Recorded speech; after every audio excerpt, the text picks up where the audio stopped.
I think he'll do something today. Yeah, but he's probably progressing better than we thought he would last week. Based on kind of the health of your offense, is this the first week maybe you've gone in being able to do all the things you want to do on offense? It's we always just are game planning for that week and for the defense and who we've got available. Haven't really thought of it that way. We're just trying to find the best plan to have success against San Fran. But I think we're in a pretty good spot right now from a health standpoint, particularly on offense. Why does Hendrickson seem to get better every year since he's been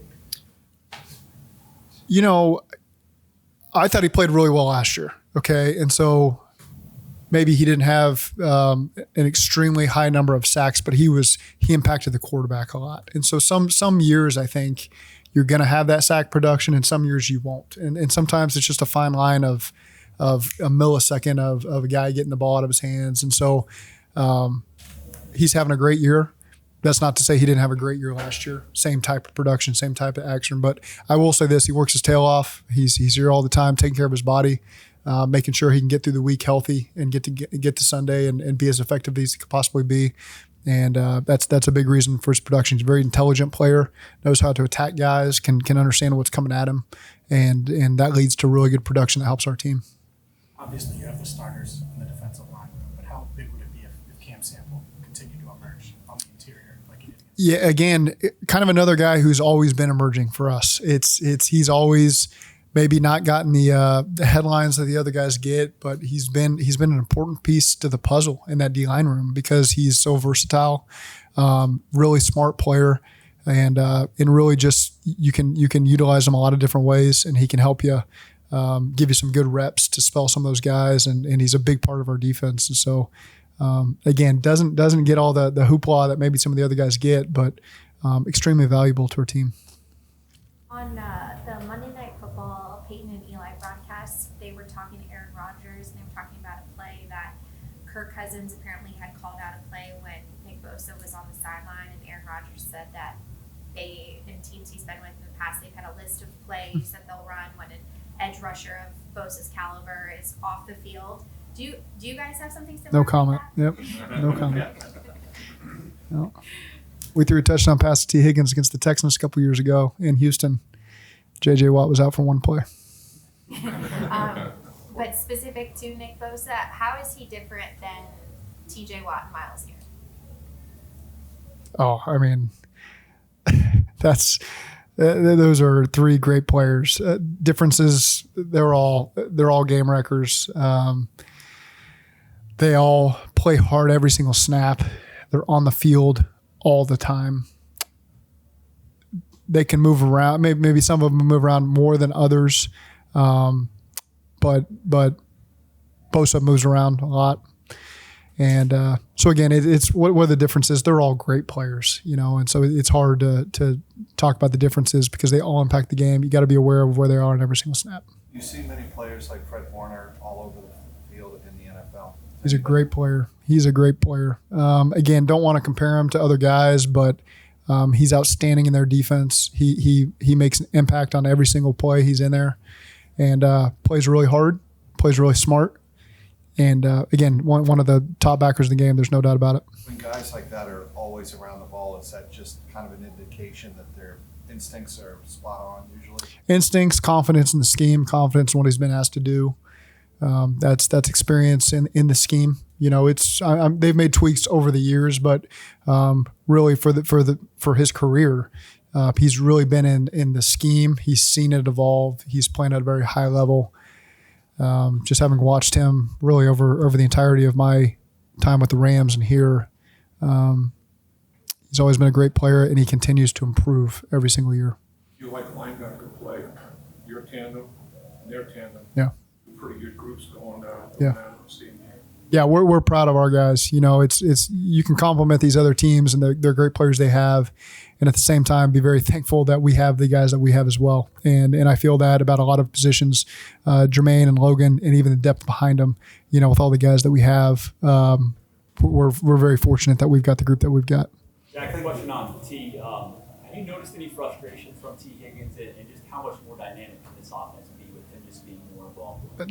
T's had a great attitude every single day he's been in the building, and that's remained unchanged for the years that he's been here.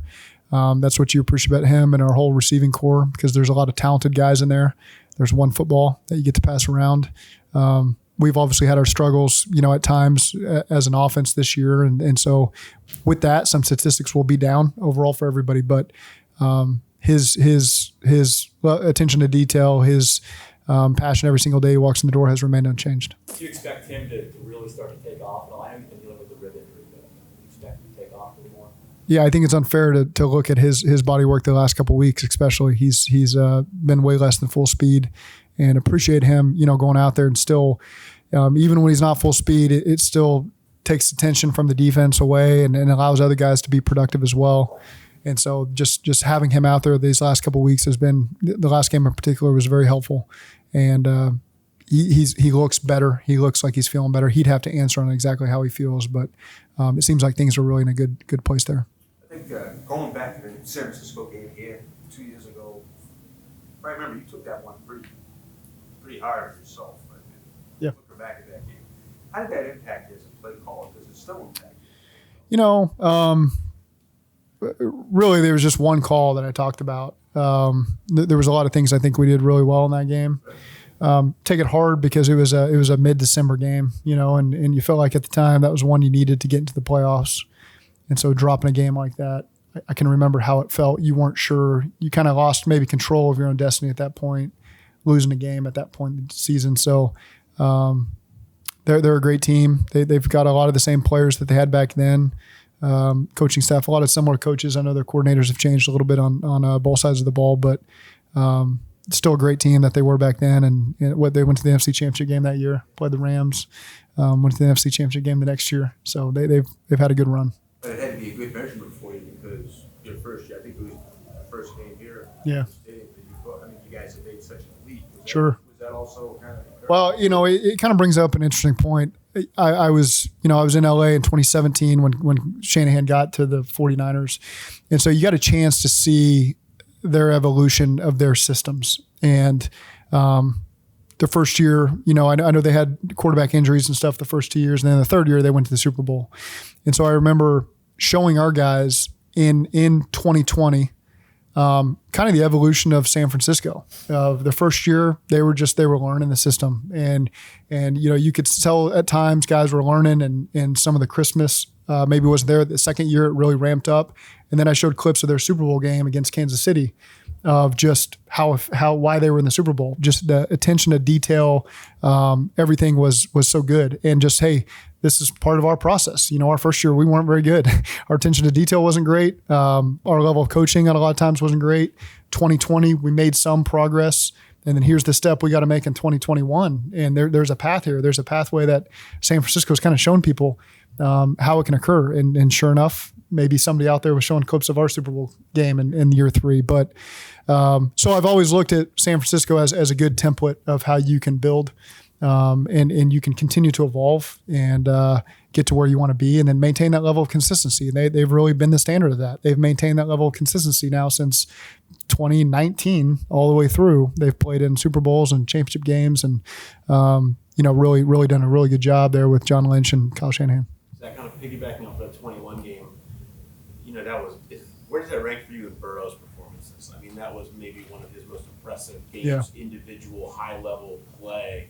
Did it change your view of what he can be? You knew he was really good, but did that day change your view of what he could be as a quarterback a little bit? I don't know. I thought the chemistry was outstanding in that game with him and the other skill guys and all the guys up front too. I mean, Riley went down in that game and Isaiah went in there at right tackle. And so we had some moving pieces up front. They did a good job.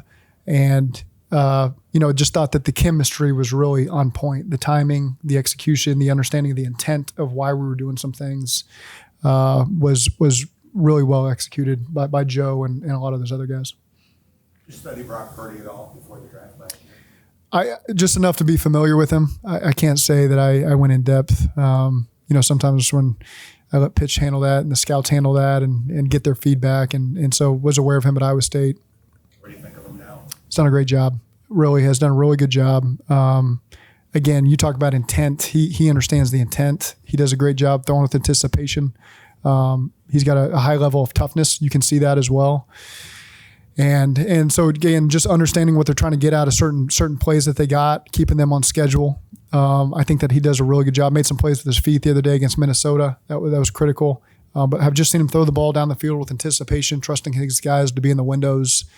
Seen him get through the progression. I thought against Arizona, he had a great progression where he got back to McCaffrey, kind of on like a seam route out of the backfield, which showed that he's willing to get all the way through the progression. And so again, he's done a really good job executing that system and proving that he's a really good player in this league. Do they use Kittle in the run game? Yeah. A lot. I mean, a lot. That's a big time blocker. Oh, yeah. He's a two-way tight end. He's a three-way tight end. He is tremendous in the pass game. He's tremendous in the run game, and he's tremendous in protection.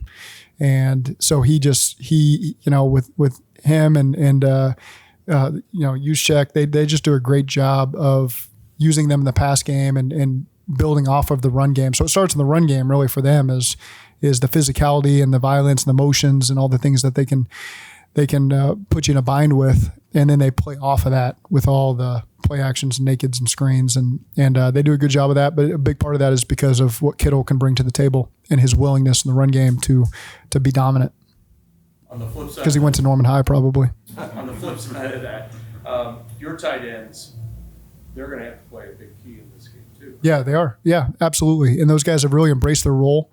And again, they've all got their things that they really have done a really good job in for us. And so we mix them up and use them a lot of different ways. And this week will be no different.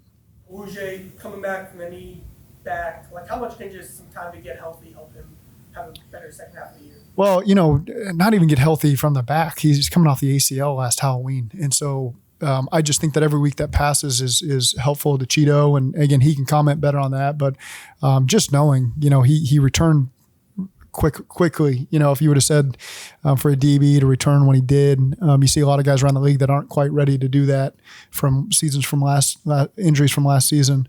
And again, that just speaks to Cheeto and his willingness to get out there and push himself. And so hopefully the bye week has done well for him. And I know his attitude's been great. Expect him to get out there and have a good week of practice. The number of guys that you talked about, Orlando, Cheeto, I mean, there's a few guys, bye week might have come a little early, but it was timely in terms of what you needed. Yeah, the bye week comes when the bye week comes. You got no control over it, and so we'll take it when we got it. And I think our guys come out of that thing refreshed and rejuvenated. And we talked about this is November football. I don't care what the date says. This is that type of game on the road where we got to be at our best going forward, and it's a great opportunity to start it off with.